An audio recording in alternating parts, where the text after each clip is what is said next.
¿Viste cuando venías re feliz recorriendo un mundo nuevo y de pronto conoces otro mundo también mágico y volvés a vivir esa hermosa sensación de novedad y descubrimiento? Así me pasó a mí con Spyro, mi primer juego de PlayStation 1. Recordá suscribirte para más, es un pequeño clic así chiquitito para vos y a mí me ayuda un montón.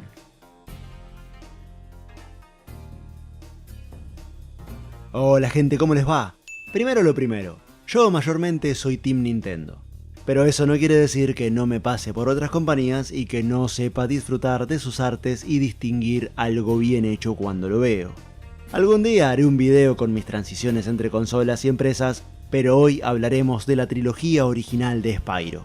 Armar la Play al lado de la tele, en el mismo lugar donde estuvo por más de un año la Nintendo 64, abrir la tapa, colocar el disco, tomar el mando. Al principio se sintió raro, lo admito. Tenía esa sensación extraña de no pertenencia o soledad si nos ponemos místicos. Pero gradualmente esas voces y personalidades mezcladas con esa espectacular música compuesta por Stewart Copeland me hicieron relajar y disfrutar de lo que estaba pasando frente a mis ojos. También les recuerdo que soy un loco del completismo, así que este juego me vino como anillo al dedo. Un personaje canchero que me recordaba a Sonic y cientos de gemas para recolectar. Viniendo del palo de Nintendo, más puntualmente con la Nintendo 64, estaba acostumbrado a cierto nivel en lo que a gráficos respecta. Más aún si tenemos en cuenta el hecho de que los últimos juegos que yo había pasado allá por el 2000 habían sido el Banjo-Kazooie y el Donkey Kong 64. Esos efectos sobre el agua y esas animaciones de partículas eran algo de otro mundo, así que la vara estaba bastante elevada. Por suerte para mí, enganché la consola en su segunda fase, aquella en la que los desarrolladores ya estaban bastante curtidos con el hardware y habían aprendido a darle un par de vueltas más al sistema. Ya saben, esa diferencia estética que se puede apreciar al comparar juegos como el primer Crash Bandicoot con el 2, el propio Spyro 1 con el siguiente, o el Final Fantasy VII con respecto al 8. Es cierto que hay una dirección de arte distinta en cada uno, pero para poder seguir esas direcciones hay que aprender a usar al máximo el potencial que una herramienta puede dar. Y en esto la gente de PlayStation ha estado brillante. Ok, lo admito. Primero jugué el Spyro 2 ya que fue el que me vino con la consola, pero algunos de ustedes ya me conocen. Cuando me gusta un juego o película hago todo lo posible por experimentar las entregas anteriores y conocer exhaustivamente ese universo, o al menos ver un resumen si se pone medio tediosa la diferencia generacional o no envejecieron muy bien. Un poquito me costó jugar al Spyro 1 ya que la diferencia se sentía. Pero a las pocas horas no solo lo empecé a disfrutar, sino que pude darme cuenta del crecimiento que la franquicia supo tener entre ambos juegos. Pensé cosas como, mirá, los enemigos antes dropeaban gemas. O, ok, en este Spyro no hay que activar pilares para los poderes. En esa época no era bilingüe y no me gustaba escuchar los juegos en español de España, así que había mucho contexto que no podía conocer. Luego de más grande y ya conociendo el idioma, los jugué de nuevo y pude darme cuenta de más detalles como el hecho de que mientras los eventos de Spyro 1 pasan en el mundo de los dragones, al igual que los del 3, los eventos de Spyro 2 pasan directamente en otra dimensión y por eso la diferencia de mecánicas. Más allá de todo, los gráficos me sorprendieron. Fue una muy buena primera experiencia de lo que la Play tenía para ofrecer y de lo que me estaba esperando en lo que iba a ser un largo camino lleno de momentos significativos. Pasando a la música, las composiciones tienen esa particularidad de ser poco y muy presentes al mismo tiempo. Me explico. Mientras jugamos, la música nos acompaña como en una especie de trance. Está ahí, siempre presente, aunque no de manera protagónica.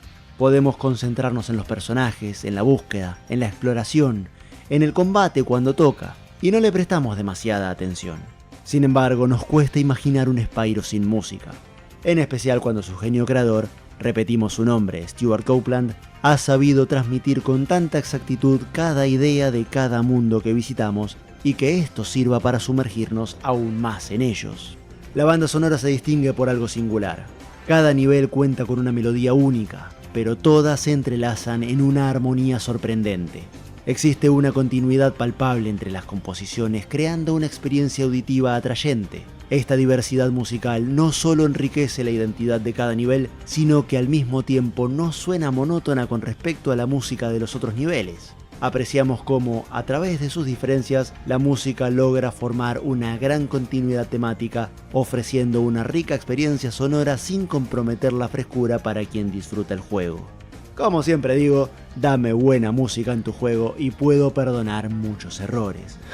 Será mejor que se acostumbren a esta frase, la escucharán bastante. Pues en lo que a juegos respecta, la música es lo que más inmersión me produce, y como jugador, eso es lo que más quiero. Sentir un juego al mayor grado posible. Párrafo aparte, merece una característica que todo buen completista que se digne de serlo sabe apreciar: el inventario. Algo muy necesario habiendo tal diluvio de cosas para recolectar. No fue el primer juego que me dio esto, puesto que anteriormente ya había jugado y completado al 100% el Donkey Kong 64, aunque igualmente se convirtió en una buena experiencia al ver que este título también podía satisfacerme en este aspecto, al que ya me había acostumbrado con la sola experiencia del juego del gorila con corbata. Poder checar cómo iba mi progreso en todos los mundos desde cualquier lugar sin tener que entrar en ellos era una característica que quería para siempre. Ver el inventario me hace pensar un poco mejor dónde puede estar lo que me falta y peinar la zona al respecto. Además, luego de renegar 14 horas por ese ítem, suelo no olvidar dónde estaba ese causante de mi no 100% para futuras jugadas. Sep, yo había ponido mi toque aquí. En la actualidad es muy común la idea del mundo abierto. Algún día haré un video al respecto, puesto que yo sí disfruto de tener, como dicen, miles de puntitos en el mapa con cosas para hacer. Pues bien, la trilogía original de Spyro es un doble mundo abierto. Por un lado podemos elegir el orden en el que queremos completar los mundos, y por el otro somos libres de explorar cada mundo como queramos. Aunque es cierto que estamos limitados a elegir entre los niveles contenidos en una zona central, también llamadas Hub, hasta cumplir las condiciones que nos permiten pasar a la siguiente. Algunos mundos tienen cierta linealidad, lo admito, pero a mayor o menor grado, todos tienen ramificaciones que podemos explorar en el orden que queramos. Como enfermo del completismo que soy, tengo la particularidad de gustar de juegos que a veces pueden pecar de simples en sus mecánicas, pero cuyo desafío radica en completarlos al 100% o en sacar las 3 estrellas o el trofeo de oro en una serie de tareas. Como Geometry Dash, por ejemplo. Cualquiera puede pasarlo sin recolectar las monedas, pero solo los más dedicados pueden hacerlo con ellas. No estoy en ese grupo. Con las 3 monedas solo llegué a completar hasta el nivel 10. Lo copado de Spyro es que no importa cuánto lo conozcas, siempre hay chances de que pases por alto alguna gema y debas volver a recorrer todo el nivel para dar con ella. En cuanto a la historia, no es muy larga pero sí muy original. Pensalo así. Un dragón violeta cuya barra de vida es una libélula que cambia de color según el estado de tu salud, que debe recorrer su mundo recuperando el tesoro robado, parte del cual fue convertido en diversos monstruos usando magia. Nada mal. Pasando al segundo juego, seguimos contando con la musicalización de la mano de Stuart Copeland, por lo que tendremos asegurado un gran placer auditivo junto a una intensa y agradable familiaridad que nos seguirá acompañando durante esta segunda aventura. Spyro 2, la furia de Ripto, es la época del año en la que el clima no ayuda y Spyro, harto de tener que soportar esos meses llenos de nubes y lluvias, aprovecha la magia de los portales para largarse de ahí hacia un lugar donde pueda tomar vacaciones. Un lugar soleado y cálido llamado Dragon Shores. ¿Cómo quisiera poder hacer lo mismo? ¡Aguante el verano, loco! Pero hay un problema. Mientras Spyro estaba todavía renegando con el otoño en su mundo, en otra dimensión, en un lugar llamado Avalar, aparece un nuevo villano. Los mismos habitantes que por accidente le permitieron la llegada al antagonista al experimentar con un portal mágico que funcionó mal, hacen que el que usó Spyro para ir a Dragon Shores apunte a su mundo para que éste los ayude. Medio trabajo forzado si me preguntas a mí, un poco como le pasó a Musashi. De hecho, al igual que con el joven samurái, si quiere volver a su mundo tiene que ayudar a la gente de esta dimensión para que el sistema que aleatoria y milagrosamente lo trajo hasta aquí, ahora se estabilice y el viaje sea seguro. Sí, claro. Como sea, pasando al apartado artístico, es muy similar al primer juego, aunque con ciertas mejoras. Se puede ver a Spyro y a los demás personajes y elementos del entorno menos pixelados y las voces y música se escuchan mucho mejor. En cuanto a las habilidades de Spyro, tenemos nuevas, como la posibilidad de flotar en el agua y dar un pequeño aleteo extra al final de un planeo, para tener un pequeño empujón y así llegar a lugares un poco más alejados o elevados. Sin contar otras que podremos adquirir luego, por un precio. En cuanto a los enemigos, esta vez no dropearán gemas. En lugar de eso liberarán algo llamado partículas espirituales, o almitas, como les digo yo, que servirán, luego de recolectar unas cuantas, para encender los pilares de poder que nos darán otras habilidades como el supervuelo o la supercarga por algunos segundos.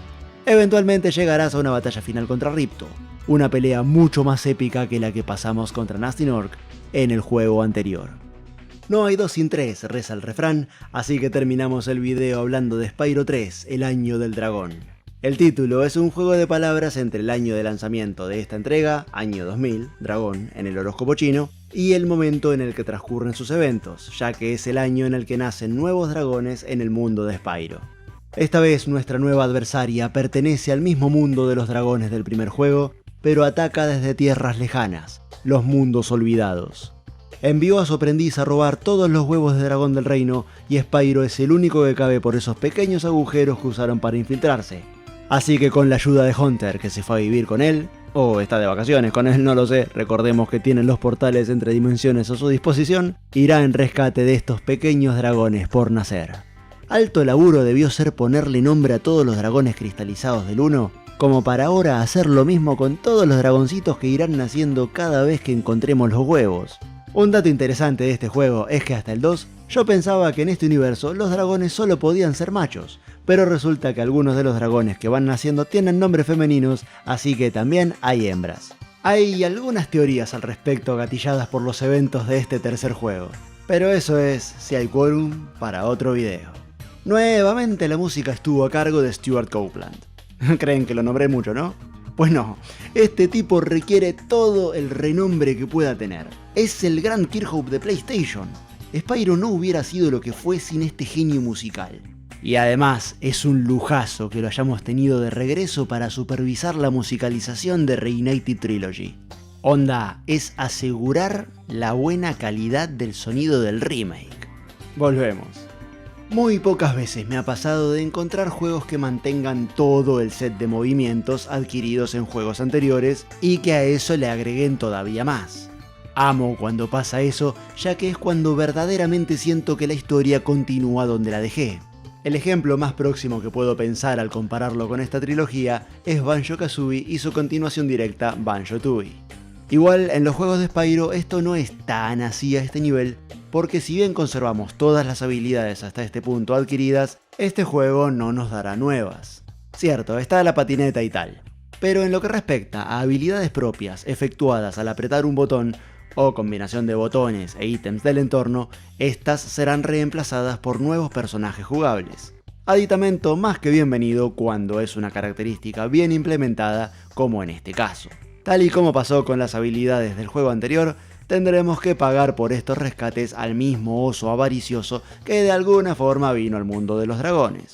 Imagino que usando los portales. Cada vez que paguemos por la libertad de estos personajes veremos una divertida escena en la que le darán su merecido de formas muy creativas a este saco de pulgas con traje. En cuanto al apartado artístico, no hay mayores cambios salvo por los necesarios modelos 3D para los personajes nuevos. Están muy bien pulidos tanto en texturas como en movimientos y se siente muy natural su manejo. Casi lo olvido, Sparx tiene su propio set de niveles. Cada vez que pongamos un pie sobre una zona nueva por primera vez, podemos volver a la zona anterior y hablar con Zoe, quien nos estará esperando con una misión especial para el amigo brillante de Spyro. Superar estos retos le otorgará a Sparx nuevas habilidades como aumentar su radio al recoger gemas o detectarlas a distancia. En conclusión, los tres juegos originales componen una joyita atemporal que, aunque ya contamos desde hace algunos años con sus remakes en Reignited Trilogy, todos podemos tentarnos a revivirlos en su versión retro de vez en cuando. Un detalle de color para terminar. Es inmensamente alto el grado de satisfacción al completarlos al 100%. Como ya dije, no importa si es tu primera, segunda o enésima vez jugándolo. Siempre se disfruta al ver el inventario completo. Ni hablar si completas todo el nivel de una y a la salida del mismo ves todas las gemas volando uniéndose al total y saber que el nivel efectivamente ya está limpio. Por cierto, Toys for Bob, tenés mis respetos. Amo lo que hiciste con Spyro y con Crash. Sos un digno sucesor de Insomniac y Naughty Dog en lo que respecta a tratar con amor estas franquicias. Ahora bien, ¿dónde está mi animacioncita de gemas de la que hablé recién? Reignited Trilogy lo tenía todo para tener un 10 de mi parte, que hace rato que no pongo uno. Solo por eso, mi nota fue un 9.50.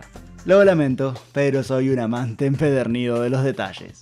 Y hasta acá llegamos con el video de hoy. Ahora les toca a ustedes y para eso están los comentarios. Si tienen algún dato extra o alguna sugerencia de juego o tema de video que les interese, láncelot. También los invito a seguirme en mis redes para ver versiones de menos de un minuto de este y otros videos, así como directos que espero pronto poder hacer. Gracias por la visita, gracias por mirar. ¡Chau!